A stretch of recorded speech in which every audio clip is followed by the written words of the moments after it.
Well, real estate stories definitely popping up constantly on our radar. Today, one about office vacancies in Manhattan jumping to a 21st century record as the COVID-19 pandemic froze new rental deals and sublease openings soared. That caught my attention. Also, Virtu Financial, they're heading to Florida. So we've seen a wave of financial firms setting up bases outside Manhattan. And then earlier this month, you had Goldman weighing plans to house a key division in South Florida. So a lot going on. Meantime, BlackRock is really planting its feet firmly in Manhattan and still plans to move its New York City workforce to new offices in Hudson Yards. So just some of the yin and yang going on. Let's get into this with Daniel de la Vega. He is president of Sotheby's International Realty. He joins us on the phone in Miami. Daniel, so nice to have you here on Bloomberg.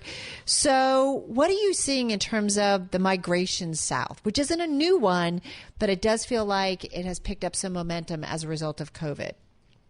Thank you, Carol. So happy to be on. Nice to have you today. here. So thank you. So like Colony, like Virtu that you guys just mentioned, it's one company after another. Blackstone just signed a 41,000 square foot lease. Starwood is doing their 144,000 square feet on Miami Beach. And we're experiencing something that we've never experienced before, quite frankly. And we've always had the no personal income tax. We've always had a lower corporate tax rate. We've always had no state income tax. But because of the pandemic, because of these companies realizing that they don't have to be all the time in these offices, they're all relocating to South Florida, and it's been a boom like we've never experienced before. And I don't really see it slowing down in 2021, and it's incredible to be living here and seeing this happen. Well, what's interesting, though, is that I think it's fair to say that there are a lot of people who work at New York financial firms that like living in the New York metro area. They like New York City. They like the New York City suburbs. So I do wonder about, in terms of the people who are moving down, is it everyone? We heard from the Goldman Sachs CEO earlier this year that he expects by the end of the year to see his workers back here in offices in New York City. So who is it, moving? Is it smaller boutique firms? I mean, you did mention, I think it was, did you say BlackRock or Blackstone that's actually moving down? Blackstone. Yeah. So you're seeing right now divisions of some of these larger corporations. So Goldman's going to move their asset management department, or at least there's rumors that they're going to move it. So right. I guess they're dipping their toe sort of here in the sand, no pun intended, to see if they like it, to see if they can actually attract a good talent pool. But we are seeing it happen more and more, and we really believe that it is going to continue. And yes, some of the smaller, we're seeing this movement now of tech firms, and some of the tech firms are smaller firms, although some of the buyers of some of these residential properties are large, very, very large tech executives like Keith Rabos, who's with PayPal, Square, LinkedIn, et cetera. He moved from San Francisco. So we're seeing a little bit of both. A little bit of both. Yeah, it's kind of interesting to see. Having said that, there's great cities like Miami. There's great cities like Chicago, like LA, like San Francisco, like New York. Do you anticipate, as someone who follows the real estate market, that we're going to see a demise of some of those big cities, or not necessarily? Maybe there's a little bit of a rework for a little bit, but ultimately when we get on the other side of this, what do you expect? What we've predominantly seen is New York, the tri-state area in New York. And again, it's a little bit of both when I say what I'm about to say. You've got a lot of large hedge funders, investment bankers that are moving down and saying, this is temporary. This is a 3 to 4 year move for me because I need to be in Manhattan. Private equity deals are done in Manhattan. They're done out in the Hamptons in the summer, et cetera. So that's where I need to be. And unless these companies dip their toes in the sand, really like what they see, and then move the entire organization, I think you will see a bit of that migration kind of heading back north as things start to normalize a little bit. But look, for us, it's great that they're coming, that they're realizing what a great place it is here in South Florida, and that they can actually work here and operate out of here. And I think that the way we're operating as businesses will continue to be a bit more virtual. I think that Zoom is going to be something of the future, and that is the way that transactions are going to take place, and everything's moving to a more tech platform, and it's just going to embrace everything that's happening. Daniel de la Vega has a front row seat to all of this. He's president of Sotheby's International Realty, still with us on the phone from Miami, and we're talking about, companies moving down south. But I wonder, Daniel, too, is who's buying properties on a global scale right now when it comes to South Florida and the markets that you play into? Oh, my God, it's so many people. So it just went public today. We just brokered a deal for Randy Gerber and Cindy Crawford on North Bay Road on Miami Beach, which was pretty interesting. For a home? I'm assuming residential here? For a residential home, yeah. Same with Tom Brady and Giselle. They bought on Indian Creek, which is great. And we spoke a little bit earlier about Goldman Sachs. I mean, those are celebrities, right? We spoke a little bit earlier about Goldman Sachs. And Douglas Sachs, the managing director there, he bought a home for $12 million on Miami Beach. John Oringer, who's the founder of Shutterstock, he bought a home for $42 million on Miami Beach. Sam Nazarian in the hospitality industry just closed on something in Gables Estates in Coral Gables. So it's all industries, celebrities, everybody. It just seems like, South Florida is the spotlight of everything. And we've spoken about Miami, but it's really happening in Dade, Broward, Palm Beach, all of South Florida. I mean, Miami-Dade County year over year is up over 30%, Broward 42%, the island of Palm Beach over 50%. So you're blended at over almost 35% throughout South Florida. And this is on single-family homes and condominiums.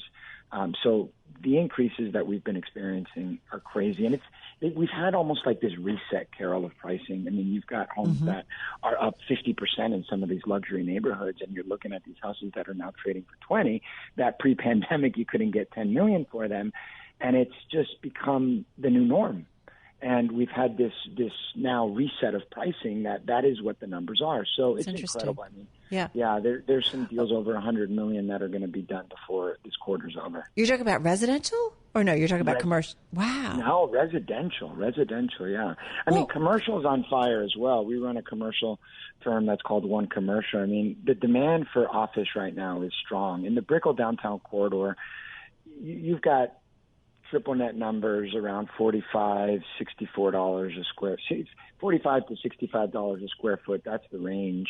And there's over, I would say, 1 million square feet right now in demand for office space in these areas. So it's not only people buying these residential homes, but they're also looking to move their headquarters, or at least divisions within these corporations. Is it a trend that would have happened if we didn't have COVID, or is this the COVID factor? I think it's the COVID factor.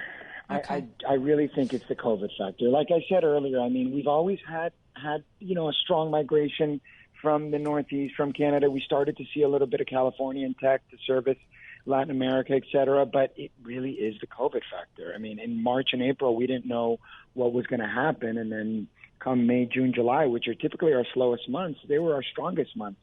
We were up over 190% in July alone. So it happened, and it happened very quickly. Well, and when I kicked this off and we started talking about who's buying, and you said, a lot of people are buying, it used to be a lot of, I feel like, foreign or non-U.S.